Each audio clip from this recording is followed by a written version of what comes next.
Banyak negara di dunia memiliki masalah populasi penduduk perkotaan, peningkatan jumlah populasi hingga tak ada ruang lagi untuk tempat menetap. Kota-kota besar yang menjadi tujuan hidup memiliki tarif menetap yang sangat tinggi. Akan tetapi, meskipun situasi seperti ini terlihat seperti jalan buntu, tetapi hal ini tidak berlaku bagi China. Dan kali ini, kita akan membahas proyek inovasi dari China dan pengaruh yang berkembang di berbagai belahan dunia.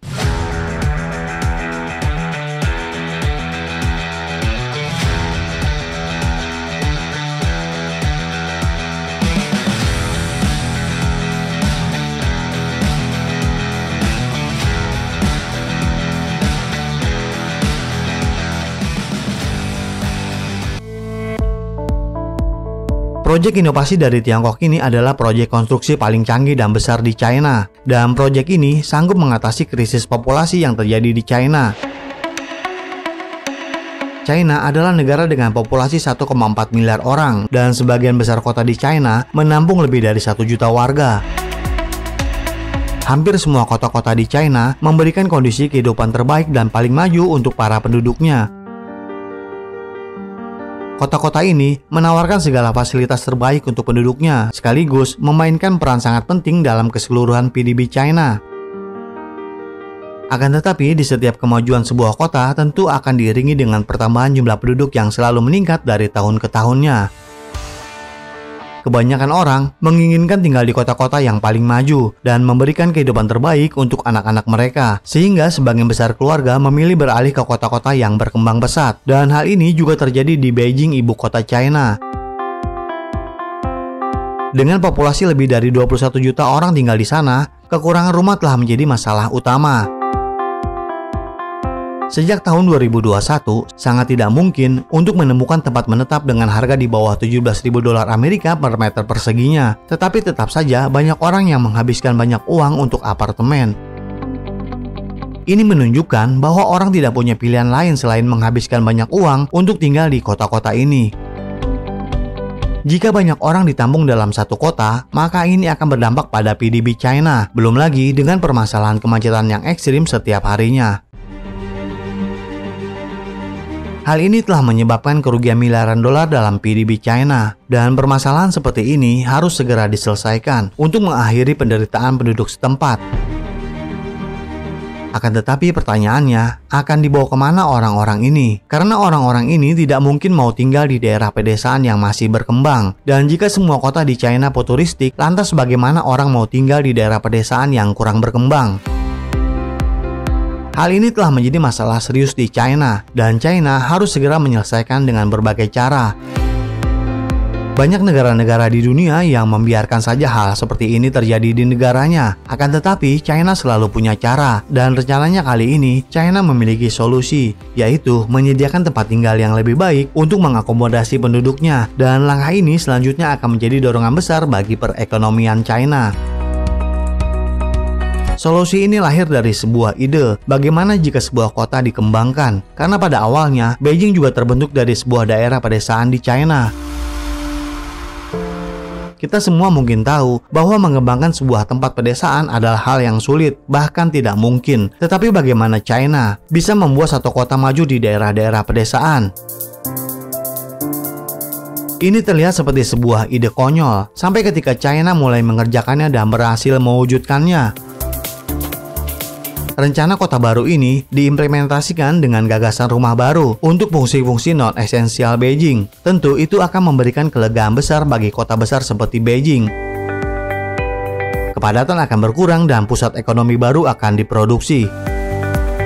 Pada 10 Februari tahun 2015, Presiden Xi berbagi gagasan dengan tim tenaga ahlinya. Beliau mengatakan bahwa sebuah kota baru di Hebei akan dibuat dalam beberapa tahun, dan kota itu akan disebut Xiong'an. Hingga pada April tahun 2017, pemerintahan China mengumumkan proyek tersebut kepada publik. Kota ini akan berada dekat sebuah danau air tawar terbesar di China Utara. Pembangunan tahap pertama sekitar 38 km persegi. Sebagian besar lembaga pendidikan, bisnis, dan sektor keuangan akan beralih ke area ini setelah fase pertama rampung. dan area seluas 198 km persegi akan dibuat pada tahap kedua, dan kawasan ini akan menjadi kawasan pusat kota utama Xiong'an. Banyak bangunan akan dibangun di kawasan ini, termasuk taman, pertokoan, dan hotel. Begitu juga dengan sektor transportasi seperti stasiun kereta api dan bus. Selanjutnya, zona klaster kota akan dibuat. Zona-zona ini akan menyediakan ruang untuk sektor perumahan, dan kemudian area seluas 1000 km persegi akan dibuat mengelilingi seluruh kota yang memberikan ruang untuk hutan, danau, dan pertanian. Area seluas 1000 km persegi ini berdekatan dengan desa-desa yang sudah ada sebelumnya. Semua desa-desa ini akan dimodernisasi dan selanjutnya akan terhubung satu sama lainnya. Selain itu, kota Xiong'an ini juga memiliki fasilitas kecerdasan buatan. Lalu lintas akan dikontrol dengan kecerdasan buatan, dan semua data akan disimpan secara online. Kota ini juga menyediakan taksi-taksi tanpa pengemudi. Dan tidak hanya itu saja, China juga akan menjadikan Xiong'an sebagai pusat ekonomi dan pusat teknologi baru. Teknologi tinggi tentu akan menarik minat perusahaan teknologi baru, dan juga membuka perusahaan-perusahaan startup tanpa batas di kota ini. Teknologi tinggi akan berkontribusi pada 75% dari seluruh ekonomi kota, dan dengan teknologi yang luar biasa, Xiong'an juga akan dipertimbangkan menjadi kota hijau. Pertanian vertikal akan dibentuk untuk menyediakan makanan segar di seluruh kota. Taman-taman akan dibangun yang akan membuat seluruh kota menjadi indah dan hijau. Desa-desa di sekitar kota yang dimodernisasi akan menambah keindahan Xiong'an, dan 70% wilayah Xiong'an akan terlihat hijau di dalam peta. Di kota ini, transportasi juga akan dibuat ramah lingkungan. Turbin surya dan angin juga akan beroperasi di kota ini, dan dikatakan bahwa Xiong'an akan menjadi kota yang layak huni di China. Banyak jalur kereta api dibangun yang akan menghubungkan Xiong'an dengan kota-kota seperti Beijing. Proyek ini menelan biaya sekitar 580 miliar dolar Amerika Serikat. Dan perlu untuk diketahui juga bahwa lokasi di mana kota ini akan dibuat saat itu memiliki lebih dari 60 desa dengan jumlah populasi kurang lebih 1 juta orang. Konstruksi awal dibuat pada Desember tahun 2017, dan pada tahun 2021 pembangunan kota sudah 85% selesai.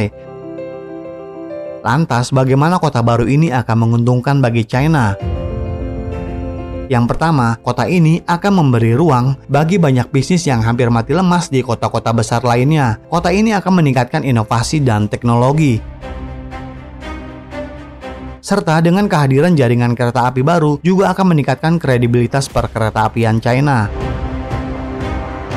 PDB Xiong'an akan menjadi sekitar 298 miliar dolar Amerika Serikat, dan Xiong'an akan menjadi model percontohan untuk proyek-proyek serupa. Ini sekaligus menunjukkan kehebatan China dalam membuat kota yang layak huni dan berkembang di daerah pedesaan. Industri konstruksi juga akan didorong, dan banyak peluang pekerjaan baru akan diberikan bagi penduduk setempat. Selanjutnya, proyek ini akan menjadi langkah besar bagi perekonomian penduduk setempat dan China secara keseluruhan.